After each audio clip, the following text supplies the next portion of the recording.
मेरा नाम जीत है। मेरी मम्मी बहुत ज़्यादा बीमार रहती थी और मेरे पापा हमेशा उनसे लड़ते रहते थे।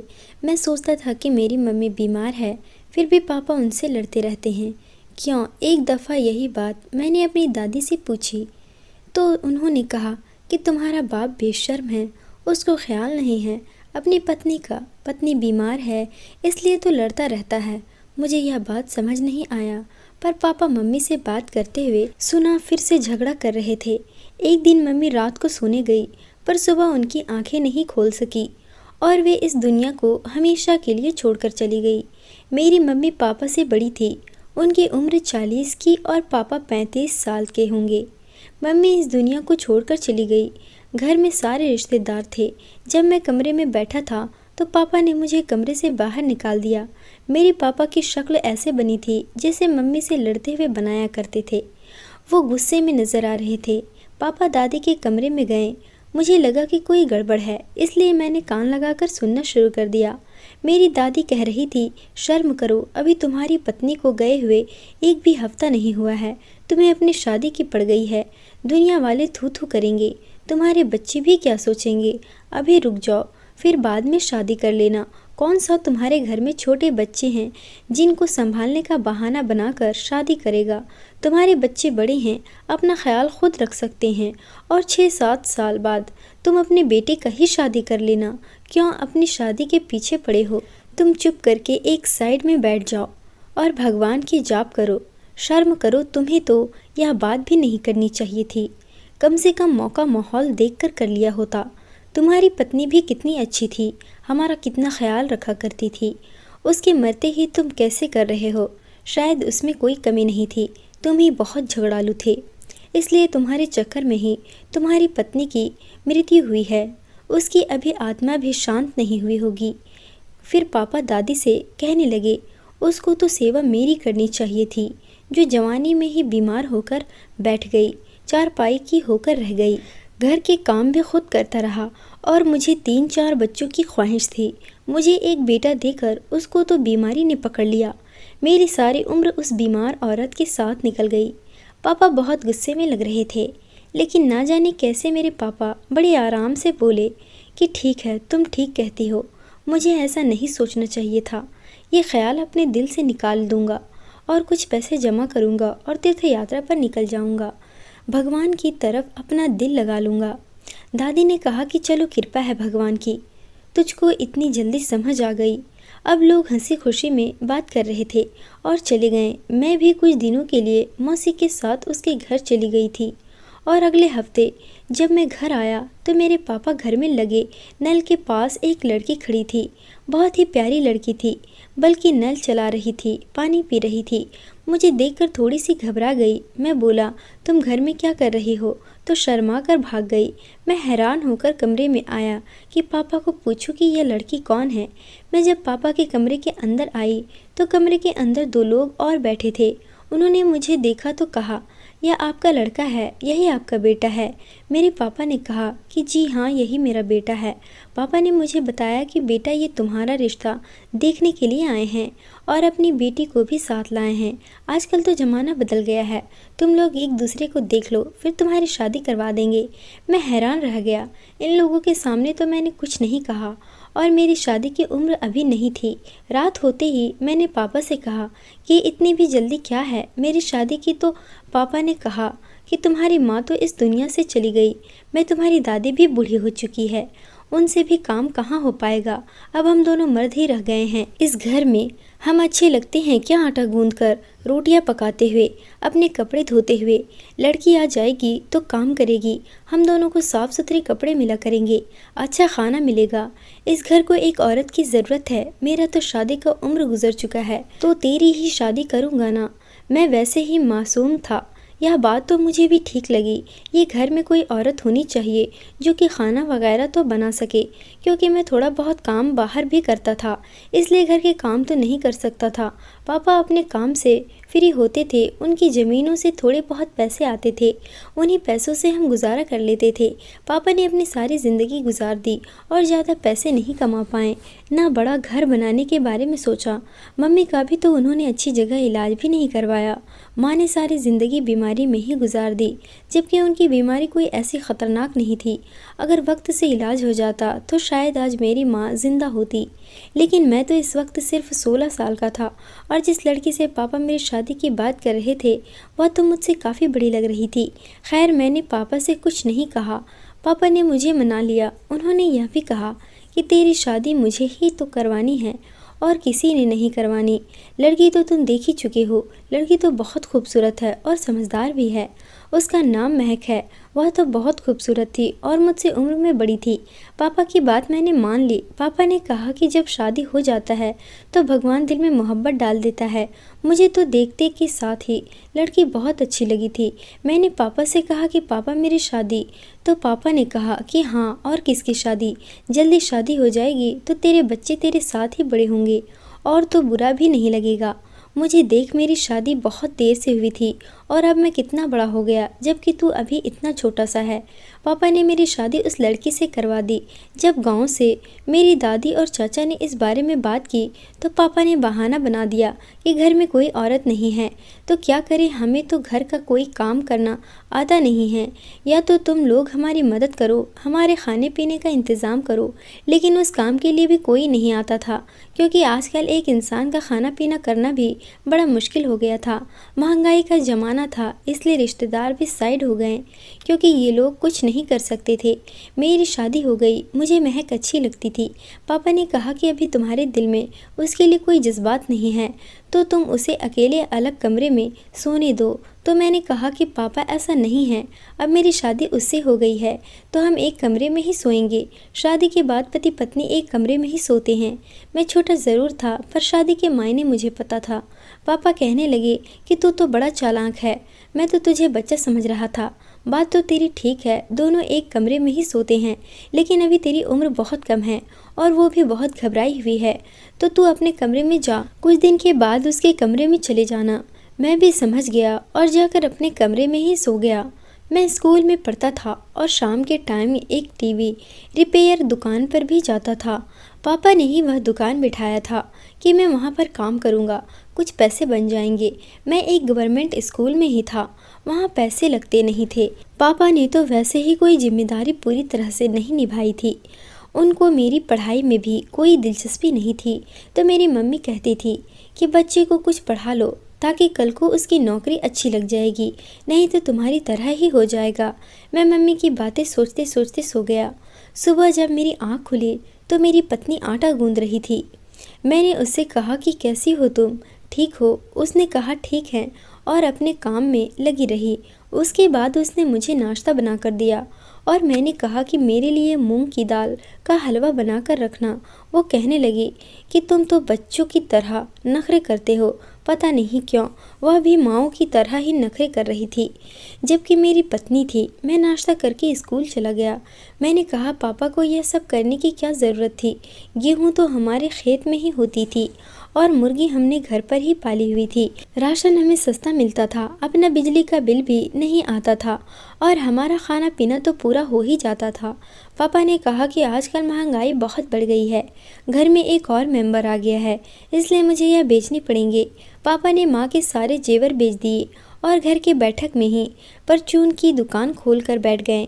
अब पापा सारा दिन घर में ही रहते थे और मेरी पत्नी भी अजीब थी। जब मैं स्कूल से आता तो मेरी पत्नी पापा के कमरे में ही होती। जब पूछता तो कहती थी कि मैं कमरा साफ कर रही थी। मुझे नहीं पता कि मेरी सोच बदली थी या नहीं, लेकिन वो मेरी पत्नी थी, इसलिए उसे देखकर मुझे खुशी होती थी। और रात को पापा हमको एक साथ सोने नहीं देते और दिन में भी वह काम में लगी रहती थी। जब मैं उससे कोई बात करने की कोशिश करता, मुझे किसी छोटे बच्चे की तरह दुत्कार देती थी। एक दिन मैं घर आया तो मेरे पापा और मेरी पत्नी दोनों ही घर पर नहीं थे। मैं नहीं जानता था कि कहाँ गए हैं, इसलिए उनका इंतज़ार करने के अलावा मैं कुछ नहीं कर सकता था। थोड़ी देर के बाद दोनों वापस आए तो बहुत ही खुश और हंसते खेलते वापस आए थे। मैंने पूछा, कहाँ गए थे आप लोग? तब उन्होंने कहा कि तुम तो उसको कहीं लेकर ही नहीं जाते हो। घर में बैठे बोर हो रही थी, इसलिए मैं उसको बाज़ार ले गया था। उसे घर का भी कोई सामान लेना था। मैंने देखा कि मेरी पत्नी के हाथ में कोई सामान नहीं था, मगर एक पन्नी ज़रूर था जब वह कमरे में गई तो मैं भी कमरे में चला गया। मेरे पापा ने कहा कि तुम कहाँ जा रहे हो? तो मैंने कहा कि क्या मैं उसके कमरे में नहीं जा सकता। इतना बोलकर मैं अपनी पत्नी के कमरे में चला गया। वहाँ जाते ही मैंने देखा कि पापा की शक्ल ऐसी बनी हुई थी जैसे पता नहीं मैं कोई युद्ध करके आया हूँ। मैंने अपनी पत्नी के साथ से वो पन्नी लिया जो मुझे नहीं दिखाना चाहती थी। मैंने देखा तो उसमें उसकी अपनी चीज़ें थी, जैसे कि मेकअप वगैरह। मैंने उसे कहा कि तुम ये सारी चीज़ें तुम्हें मुझसे मंगवानी चाहिए थी, मैं तुम्हें ला कर देता क्योंकि मैं तुम्हारा पति हूँ और मैं तुम्हारी चीज़ों को ला सकता हूँ। तो वह बोली, तुम्हारे पास इतने पैसे हैं, इतने पैसे होते कहाँ हैं? इसलिए मैंने तुम्हारे पिता को कह दिया। तो क्या गलत किया? वो भी तो इस घर में रहते हैं और वह मेरे ससुर लगते हैं। उन्होंने मुझे ला कर दे दिया तो कोई दिक्कत है क्या? जब वह तुम्हारे पिता हैं, ससुर पिता समान ही होते हैं। तो फिर मैंने अपनी पत्नी से कहा, जब ऐसा है तो फिर तुम उनको पापा कहा करो, मेरे पापा को भी अच्छा लगेगा। मेरी पत्नी ने कहा, क्या मैं उनको पापा कहूँ? मैंने कहा कि हाँ, क्यों नहीं, तुम उनको पापा नहीं कहोगी तो क्या कहोगी? वह बोली, ठीक है, पापा ही कहूँगी। ससुर को पापा कहने में मुझे क्या दिक्कत होगी, लेकिन तुम ज़्यादा देर मेरे कमरे में नहीं रहा करो। जब पापा ने तुम्हें अभी हमारे साथ रहने के लिए मना कर दिया है तो अच्छा नहीं लगता। मैंने कहा कि ठीक है, मेरे लिए खाना लगाओ। मेरी पत्नी ने खाना लगा दिया। हम सब ने मिलकर खाना खाया। फिर सभी अपने अपने कमरे में चले गए। फिर जब रात हुई तो आधी रात को मुझे मेरी पत्नी के लड़ने की आवाज़ें आ रही थी। पहले तो मुझे लगा कि मैं सपना देख रहा हूँ, क्योंकि मेरी पत्नी भला किससे लड़ाई कर सकती है? वह तो कमरे में अकेले है, पापा तो सो रहे हैं, मैं यहाँ हूँ, फिर मेरी पत्नी किससे लड़ सकती है? लेकिन उसके कमरे से किसी मर्द की भी आवाज़ आ रही थी। फिर अचानक से मैंने अपनी आँख खोली तो यह आवाज़ें आ ही रही थी। मुझे मेरी माँ की याद आने लगा था, क्योंकि मेरे पापा इसी तरह मेरी माँ से हर रोज़ लड़ाई करता था। फिर मैं सोचने लगा कि घर में तो मेरे अलावा सिर्फ पापा ही हैं, कहीं मेरी पत्नी मेरे पापा से बदतमीजी तो नहीं कर रही है। मुझे तुरंत मेरे पापा का ख्याल आया तो मैं फटाफट कमरे से बाहर निकला। मगर जैसे ही मैं अपनी पत्नी के कमरे की तरफ देखा तो यह देखकर हैरान रह गया कि वो तो कमरे में है ही नहीं। मैंने इधर उधर देखा तो थोड़ी देर बाद किचन से मेरी पत्नी निकल रही थी। मैंने कहा कि तुम वहाँ पर क्या कर रही थी और किसके साथ खड़ी थी? वह कहने लगी कि कोई भी नहीं था। मैंने कहा, तुम ठीक तो हो ना? तुम्हारी तबीयत तो ठीक है? उसने कहा, हाँ, मुझे क्या होगा, मैं बिल्कुल ठीक हूँ, मुझे कुछ नहीं हुआ है। और फिर वह कमरे में जाकर सो गई और कमरे का दरवाज़ा अंदर से बंद कर दिया। मैं हैरान रह गया कि वो मुझसे नज़रें नहीं मिला पा रही थी। फिर इसी तरह से वक्त गुजरने लगा। मम्मी के जाने के बाद वैसे तो पापा को बहुत दुखी रहना चाहिए था, लेकिन वो बहुत खुश रहते थे। धीरे धीरे मैं भी परेशान होने लगा कि पत्नी मेरी है और मुझे उसके पास जाने की इजाज़त नहीं है, क्योंकि मेरी उम्र बढ़ रही थी और मैं इस तरह की चीज़ों को समझ रहा था। और पापा का यही कहना था कि अभी तुम लोग बहुत छोटे हो। मैंने अपने पापा से कहा कि अगर मैं छोटा था तो मेरी शादी ही क्यों की? पापा ने मुझे बड़ी बातें सुनाई। कहा कि आजकल तो बच्चों को बच्चा समझना ही नहीं चाहिए, वक्त से पहले ही जवान हो जाते हैं। शर्म आनी चाहिए तुम्हें। तुम्हारी शादी इसलिए करवाई थी कि घर में कोई औरत आ जाए और पूरे घर को संभाल ले। और वह कितने अच्छे तरीके से घर को संभाल रही थी। तुझे तो सब्जी तक बनाना नहीं आता था, तुमसे तो एक काम नहीं होता था। मैं काम करके थक जाता था। फिर तंग आकर मैंने खाना बनाना छोड़ दिया और बाहर का खाना खाने लगे। आखिर बाजार का खाना कब तक खाते? बाजार का खाना खा खा कर हम दोनों के पेट खराब हो जाना था। चलो, मैं तो पापा का बात समझ रहा था कि मैं बच्चा हूँ, लेकिन वो तो बड़ी थी और मेरी पत्नी थी, लेकिन उसमें पत्नी वाली कोई हरकत नहीं थी। मुझे तो मेरे पापा ने मना कर दिया था, लेकिन उसका मतलब यह नहीं था कि हम पति पत्नी नहीं, हम मिलकर भी कोई बात कर सकते थे, छुप कर कहीं मिल सकते थे। वैसे भी हम एक दूसरे के साथ शादी करके आए थे। शादी के बाद पति पत्नी में मोहब्बत बढ़ती है और रिश्ते में खूबसूरती आ जाती है। चोरी चोरी मिलने का तो मज़ा ही कुछ और होता है। फिर वह भी तो अपनी पत्नी से मिलना हो तो उसमें कोई गलत बात भी तो नहीं होती। मेरे दोस्त मुझ पर शक करते थे कि इतनी सी उम्र में इतनी प्यारी पत्नी मिल गई है तुझको। कुछ लोग यह भी कहते थे कि तेरे से काफ़ी बड़ी है, जल्दी बूढ़ी हो जाएगी, तू जब जवान होगा वह तब अधेड़ उम्र की रहेगी। तो मैंने कहा कि कोई बात नहीं, औरत जब बड़ी उम्र के मर्दों से शादी करती है तो फिर इसमें क्या हो जाता है। शादी मेरी हुई थी लेकिन खुशियाँ पापा को चढ़ी थी। एक बार मेरी दादी ने कहा कि बहू को पाकर बड़ा ही खुश हो गया है। मैंने पापा की तरफ देखा तो पापा शर्म के मारे लाल हुए जा रहे थे। दादी ने कहा कि जल्दी से कोई पोता पोती आ जाए तो इस घर में रौनक लग जाएगी। उन्होंने कहा कि भगवान की कृपा होगी तो ज़रूर ऐसा होगा। जबकि मैंने दिल में सोचने लगा कैसे होगा, लेकिन धीरे धीरे मुझे चीज़ों की समझ आ रही थी। पापा दुनिया वालों के सामने लोगों को कहते थे कि बेटे की शादी कर दी और बेटा बहुत खुश है। लोगों को यह बात नहीं पता थी कि अभी तक बेटे को उसकी पत्नी से दूर रखा हुआ है और कहने को सिर्फ घर के काम और बर्तन धोने के लिए लाया है। मेरी पत्नी पूरा दिन मेरी आंखों के सामने नहीं रहती थी। रात में भी जब मैं आता तो मेरे पापा के कमरे में होती और नहीं तो बहाने बहाने से पापा के कमरे में जाती रहती थी। कभी कहती सफाई कर रहे हैं तो कभी कहती कि उसके कमरे के अंदर कोई चीज़ टूट गई है, वो साफ कर रही हूँ। पापा भी बड़े खुश थे। एक दिन मुझे शक हुआ। मैं शक नहीं करना चाहता था, लेकिन जो मैं देख रहा था, शादी मेरी हुई थी और मैं एक पापा की सेवा करे जा रही थी। अपनी पसंद के खाना बनवाते थे। मेरी पत्नी उनके पाँव भी दबाया करती थी। एक दिन मैंने कहा अपनी पत्नी से, महक तुम मेरे पैर दबा दो, मुझे पैरों में दर्द हो रही है। वह कहने लगी कि मैं तुम्हारे पाँव क्यों दबाऊं? तो मैंने कहा तुम मेरी पत्नी हो और मैं मेहनत का काम करता हूँ। पूरे दिन टेलीविज़न की दुकान पर काम करना आसान नहीं होता। अगर पैर दबा दोगी तो क्या हो जाएगा? कहने लगी कि पापा ने मना किया है ना। तो मैंने कहा कि उन्होंने कमरे में जाने से मना किया है, साथ सोने के लिए मना किया है। मैं तो बाहर आंगन में चारपाई पर बैठा हूँ, दबा दो। मेरी पत्नी मेरे पास आकर बैठ गई और मेरा पैर दबाने लगी। लेकिन अभी 2 ही मिनट हुए थे कि पापा घर पर आ गए और फिर मेरी पत्नी ने मेरे पाँव छोड़ दिए और एक तरफ खड़ी हो गई। वो मेरे पापा से डरती थी, जैसे पापा उसकी जान निकालने आए हैं। मैंने कहा खड़ी क्यों हो गई हो, बैठ जाओ। तो दोबारा बैठ गई, लेकिन देख पापा की तरफ ही रही थी, जैसे आंखों में कह रही हो कि मुझे बचा लो। मैंने कहा आप इस तरह क्यों उसको देख रहे हो?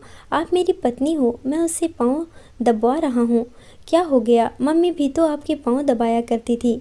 पापा ने कहा कि उस टाइम की बातें कुछ और थी, इसमें तुम अपने पाँव नहीं दबा सकते हो। ऐसा नहीं लगता, बड़ी है तुमसे। मैं बच्चा तो ज़रूर था, लेकिन अब इतना भी बच्चा नहीं था। मैंने कहा कि पत्नी अगर उम्र में बड़ी हो तो भी पति तो पति ही रहता है। और पापा आपसे भी तो मम्मी बड़ी थी, तो आप क्यों मम्मी से अपना पैर दबाया करते थे? अगर बड़ों की इज्जत करना ही ज़रूरी होता है तो छोटे पर रहम भी करना ज़रूरी है। पापा ने कहा जुबान तेरी बहुत चल रही है, तुझे तो मैं सीधा करके रख दूंगा। मैंने कहा कि मैं अब शादीशुदा हूँ, आपका बच्चा नहीं हूँ। मुझे मेरी पत्नी के सामने इस तरह से चिल्ला नहीं सकते हो आप। उन्होंने कहा कि पहले ज़मीन से तो निकल गया, बड़ा आया शादीशुदा होने वाला। मुझे गुस्सा आ गया। मेरी पापा से लड़ाई हो गई। मुझे कुछ गड़बड़ लग रही थी। जब से पापा से लड़ाई हुई तो मेरी पत्नी ने मुझसे बात करनी छोड़ दी और पापा के लिए चाय बनाकर फिर उनके कमरे में चली गई और आधे घंटे बाद आई। एक दिन मेरी पत्नी पापा के कमरे में झाड़ू मार रही थी। मैंने उसे हैरान होकर देखा तो उसने मेरी तरफ देखकर मुंह पीछे कर लिया। मैं भी अपने कमरे में आ गया। मौका देखकर मैं पापा के कमरे में गया। मैं पता करना चाहता था कि आखिर मेरे पापा और मेरी पत्नी का क्या राज है। फिर मुझे पापा के कमरे से ऐसी चीज़ मिली जिसे देखकर मेरे होश उड़ गए।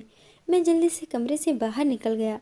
मैं चाचा के घर चला गया और उनको जाकर सारी बात बताई। उन्होंने अपने कानों में हाथ लगा ली और मैंने बुरी तरह रोना शुरू कर दिया। मैंने कहा कि मेरा क्या कसूर था, क्योंकि जो चीज़ मुझे पापा के कमरे से मिली थी वे कुछ और नहीं बल्कि उनका कोर्ट मैरिज का पेपर था। मेरे पापा ने कोर्ट मैरिज किया था जिसमें दुल्हन की जगह मेरी पत्नी का नाम लिखा था और दूल्हे की जगह मेरे पापा का नाम लिखा था। उन लोगों ने कोर्ट मैरिज किया था और मेरी शादी का एक ड्रामा किया था। उस दिन कोर्ट में मेरी शादी नहीं बल्कि पापा की शादी हुई थी। मेरी शादी बस एक नाटक था, सब नकली था। महक मेरी पत्नी नहीं थी, वो मेरे पापा की पत्नी थी। पापा ने उससे शादी की थी क्योंकि पापा मम्मी के जाने के बाद एक दिन बाद ही शादी करना चाहते थे। लेकिन जब रिश्तेदारों ने उनको बातें सुनाई और उनको शर्म दिलाई तो उन्होंने मुझे इस्तेमाल किया। लोगों को ये कहा कि मेरी पत्नी है, जबकि उन्होंने खुद उस लड़की के साथ कोर्ट मैरिज किया हुआ था। वह उनकी पत्नी थी, मेरी पत्नी नहीं थी। तभी तो मुझे उसके कमरे में जाने तक नहीं दिया, जबकि पापा ने 20 साल से भी ज़्यादा छोटी लड़की के साथ रिश्ता रखा और वे लड़की भी उनके साथ बहुत खुश थी। उस लड़की का इस दुनिया में कोई नहीं था। वह लड़की अपना नाच दिखाकर पेट पालती थी। मेरे पापा ने उस लड़की को बड़े बड़े सपने दिखाए। वह लड़की भी खुश होकर शादी के लिए तैयार हो गई और साथ ही नाटक करने के लिए भी तैयार थी। मेरे रिश्तेदारों ने अपने कान पर हाथ लगा लिए और कहा कि अब उनके घर में मुझे नहीं जाना। मैं भी अपने पापा के साथ वापस नहीं जाना चाहता था, ना ही रहना चाहता था उनके साथ। उनको भी कोई परवाह नहीं थी कि जाता है तो जाए। मैं अपने चाचा के साथ रहने लगा। चाचा ने कहा कि तुम कोई काम नहीं करोगे, अपनी पढ़ाई पर ही ध्यान दोगे। मैंने भी अपनी ग्रेजुएशन पूरी कर लिया और उनके बाद मैंने प्राइवेट कंपनी में अच्छी नौकरी पर लग गया। मैं 15,000 से 20,000 तक कमाने लगा और महक पापा को छोड़कर भाग गई थी और अब मेरे पापा अकेले ही रहते थे। लेकिन अभी भी उनका कहना था कि वो माफ़ी नहीं मांगना चाहते। पापा ने सारी ज़िंदगी मेरी माँ को जलील किया। बीमार होते हुए भी उनसे लड़ते रहे क्योंकि वह बीमार रहने लगी थी। जब मेरी माँ इस दुनिया से चली गई फिर मुझे इस्तेमाल किया और मुझसे झूठ बोला कि तुम्हारी शादी करवाई है। मेरे जज्बात के साथ खिलवाड़ किया। मुझे तो अब शादी करना ही नहीं है। मैं पहले पैसा कमा लूँगा, जब तक अपना घर नहीं बनाता शादी नहीं करूँगा। मेरे चाचा चाची भी मुझसे बहुत खुश हैं। दोस्तों, उम्मीद करती हूँ आपको हमारी कहानी पसंद आई होगी। कहानी पसंद आई है तो वीडियो को लाइक करें, चैनल पर नए हैं तो चैनल को सब्सक्राइब करें।